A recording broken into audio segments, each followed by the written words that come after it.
السلام علیکم عزیز طلباء، گزشتہ لیکچر کے اندر احادیث مبارکہ میں سے نماز کی اہمیت کے بارے میں الصلاۃ عماد الدین کی وضاحت بیان کی گئی اس حدیث مبارکہ کی، اور آج کے درس میں جو ہمارا لیکچر نمبر 2 ہے اس میں 2 حدیثیں، حدیث نمبر 12 اور حدیث نمبر 13۔ چونکہ دونوں حدیثیں موضوع کے اعتبار سے تقریباً ملتی جلتی ہیں، دونوں احادیث مبارکہ کے اندر جمعے کے خطبہ جو ہے اس کی اہمیت کو اجاگر کیا گیا، انسانیت کے آداب کو بجا لانے کا حکم دیا گیا، اور اسی طرح اس حدیث مبارکہ کے اندر جو ہمارے معاشرے میں ہمارے کردار میں جو خرابیاں پائی جاتی ہیں ان کی نشاندہی کی گئی اور ان سے بچنے کا حکم دیا ہے۔ فرمایا اذا قلت لصاحبک، جب آپ نے اپنے ساتھی سے کہا یوم الجمعہ کی جمعہ کے دن، انصت کہ خاموش ہو جاؤ، والامام یخطب جبکہ امام خطبہ دے رہا ہو، فقد لغوت تو تم نے فضول بات کی۔ تو پیارے بچوں، اس جیسا کہ آپ نے ترجمے سے آپ کو واضح ہو گیا کہ اس حدیث مبارکہ کے اندر جمعے کی اہمیت کو، جمعہ کا جو خطبہ ہے اس کی اہمیت کو بیان کیا کہ اسلامی تعلیمات میں رہنمائی کا ذریعہ ہوتا ہے جمعہ کا خطبہ۔ اللہ کے پیغمبر اسی منبر سے، اسی جمعہ کے خطبے سے لوگوں کو اسلامی تعلیمات بتایا کرتے تھے، لوگوں کو اسلام کے فرامین بتایا کرتے تھے، ان پر چلنے کی تعلیم دیا کرتے تھے۔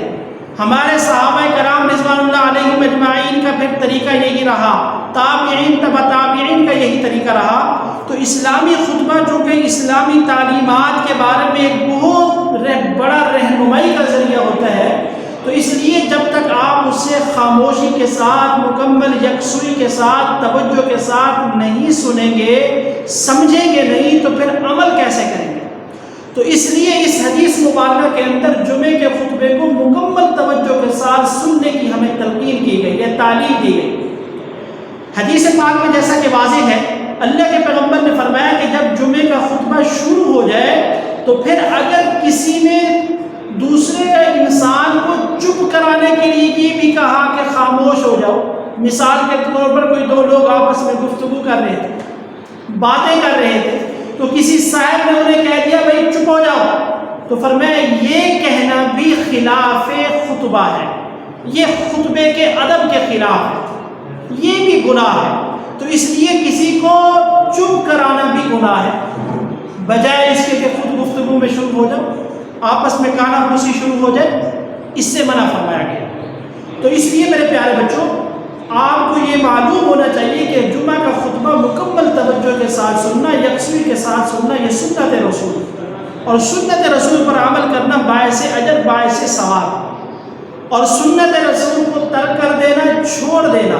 یہ میرے صحابہ کی بھی سنت ہے، یہ باعث گناہ ہے، باعث وبال۔ تو اس لیے ہمیں چاہیے، اگر اسلامی تعلیمات سے فائدہ اٹھانا چاہتی ہے، اپنی زندگی قرآن و سنت کے مطابق گزارنا چاہتی ہے، تو پھر جو اسلامی تعلیمات کی رہنمائی کا بڑا ذریعہ ہے جمعے کا خطبہ، اسے توجہ سے سنیں تاکہ اس کو سمجھ کر پھر عملی زندگی اس کے مطابق گزارے۔ اگلی حدیث کی طرف آتا ہوں،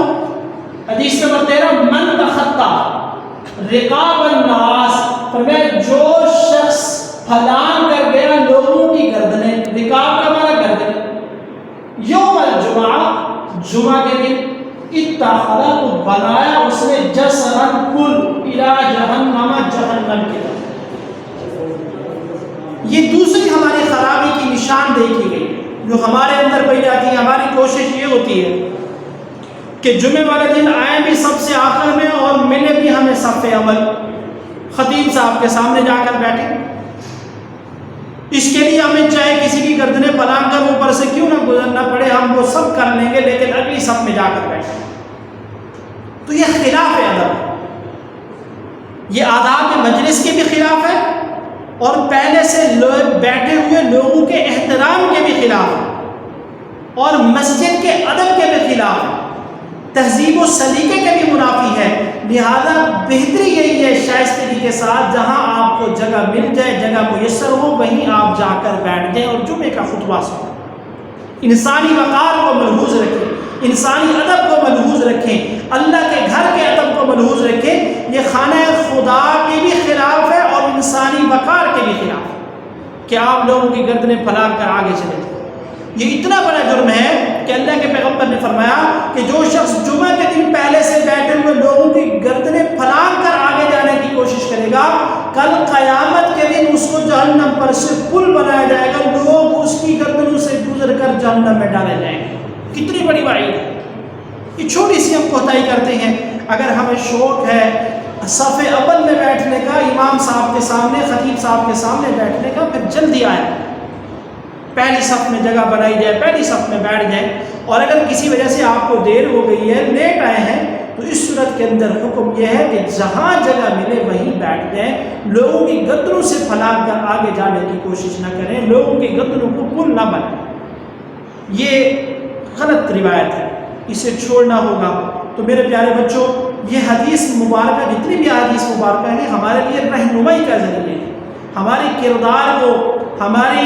انسان کی انسانیت کو نکھارنے کے لیے اللہ کے پیغمبر کا ایک ایک فرمان بڑا قیمتی ہے۔ تو اس لیے ہمیں چاہیے کہ ان پر خود بھی عمل کریں، دوسروں کو بھی عمل کرنے کی تلقین کریں، خود بھی اچھے شہری بنیں اور دوسروں کو بھی اچھا شہری بننے میں اپنا کردار ادا کریں۔ وما علینا الا البلاغ المبین۔